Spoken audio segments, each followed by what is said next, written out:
العمل تعلن إطلاق رواتب متقاعدي العمال المضمونين لشهر آب.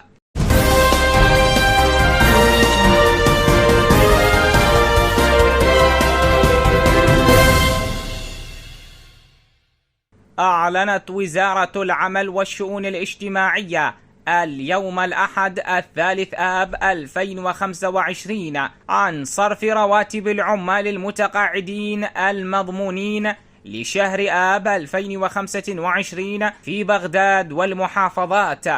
وقالت المدير العام لدائرة التقاعد والضمان الاجتماعي للعمال خلود حيران فنجان في بيان إن الدائرة أكملت جميع الإجراءات المتعلقة بإطلاق رواتب العمال المتقاعدين المضمونين ابتداء من الساعة 12 ظهرا من يوم الأحد الموافق 3/8/2025.